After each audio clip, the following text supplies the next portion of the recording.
Are you waiting for a vaccine? Well, we all are. It's apparently the only thing that can get us out of this pandemic. But what if it's not safe? What if it comes with side effects? Would you take a vaccine that could make you sick? Probably not. In Brazil, a volunteer who was part of the Oxford vaccine trial has died. In South Korea, 25 people who received a flu shot have died mysteriously. Now, let me be clear from the very beginning. Vaccines have not caused these deaths. But these headlines do spark a scare.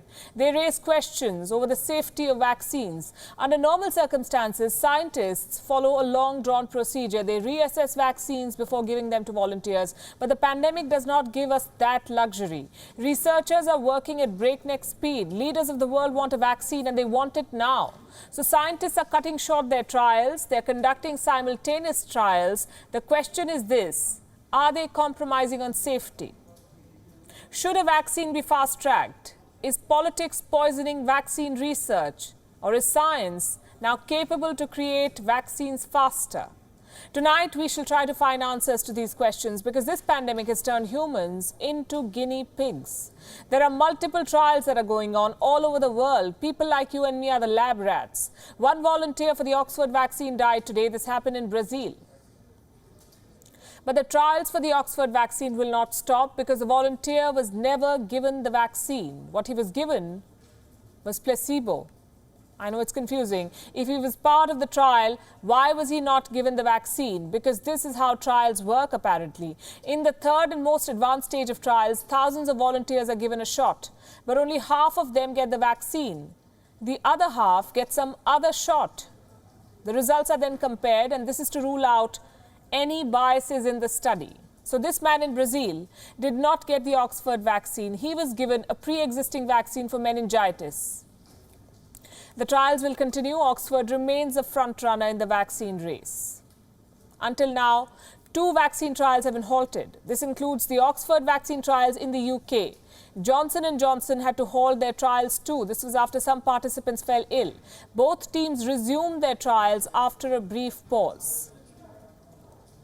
This time they will not halt the trial because it will delay the vaccine further. Scientists are under a lot of pressure to deliver quickly because vaccines are not just about science anymore. They're about politics and nationalism. Look at what the Brazilian president has just announced. Jair Bolsonaro says Brazil will not buy a Chinese vaccine. And it's a good decision because China's vaccine program has been shady, to say the least.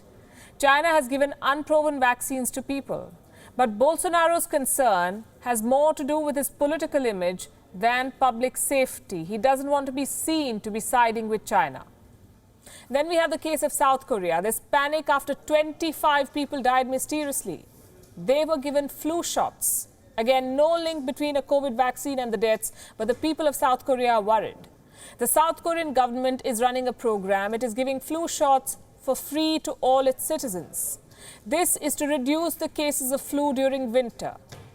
The symptoms of flu and the symptoms of the Wuhan virus are similar. So a spike in flu cases could overburden the healthcare system of South Korea, and the authorities are hoping to avoid that. But these deaths, 25, could hurt the credibility of the vaccine program.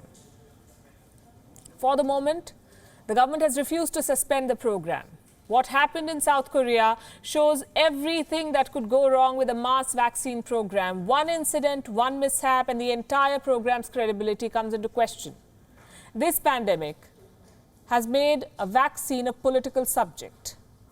Look at what India's ruling party, the BJP, has announced today. It has promised free vaccines for the Wuhan virus in its manifesto for the Bihar election. In America, Donald Trump is doing the same. He promised a vaccine before the presidential election. In response, the leader of the American vaccine program has said he would resign if politics is allowed to trump science. So we have vaccines for votes, vaccines for national pride, vaccines for big money. Is anyone talking about safety? Allow me to go back to the questions I started with. What if the vaccine is not safe? What if the vaccine comes with side effects? Would you take a vaccine that could make you sick? Imagine people falling sick after being given a vaccine. The virus is a deadly killer. We don't want a killer vaccine too, which is why it is very important to let scientists lead this process, not political leaders and not vested business interests. Thank you for watching Gravitas on WION's YouTube channel. If you want to stay up to date with what's happening around the world, then subscribe to our channel and don't forget to like and share. Thank you very much for watching WION. The world is one.